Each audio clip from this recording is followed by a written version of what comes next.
30 December থেকে BPL এর উন্মাদনা মাতবে দেশ, কিন্তু দেশের ক্রিকেট ভক্তদের জন্য দুঃসংবাদ হলো এবারের বিপিএল এর মাঠে দেখা যাবে না দেশের বড় দুই সুপারস্টার সাকিব মাশরাফিকে।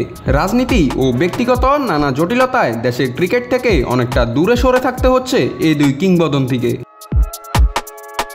সাকিব ও মাশরাফি যারা একসময় বিপিএল এর মাঠ কাঁপিয়েছেন, এখন তাদের পরিচয় বড় হয়ে উঠেছে রাজনীতিতে। শেখ হাসিনা সরকারের পতনের পর নতুন রাজনৈতিক প্রেক্ষাপটে দুজনই হয়ে পড়েছেন ব্রাত্য। হত্যা ও নাশকতা মামলায় তাদের নাম জড়ানো হয়েছে, যা বড় প্রভাব ফেলেছে তাদের ক্রিকেট ক্যারিয়ারের উপর। বিসিবি থেকে তাদের বিপিএল খেলায় কোনো নিষেধাজ্ঞা নেই, তবে বর্তমান পরিস্থিতিতে সাকিব ও মাশরাফির খেলার পরিবেশ নেই বলে মনে করছেন অনেকে। সিলেট স্ট্রাইকার্সের মাশরাফি তো দীর্ঘদিন ধরে মাঠের বাইরে। অন্যদিকে চিটাগং কিংসের সাকিব বোলিং অ্যাকশন নিয়ে সমস্যার মধ্যে আছেন। সাকিব সম্প্রতি লাভবড় ও চেন্নাইয়ে তার বোলিং অ্যাকশনের পরীক্ষা দিয়েছেন।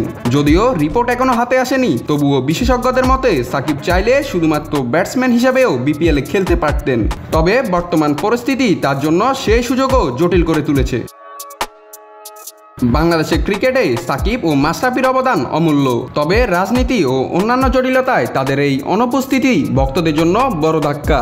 দেখা যাক ভবিষ্যতে আবার কবে মাঠে নামে এই দুই তারকা। নাত রাহুল, নিউজ না স্পোর্টস।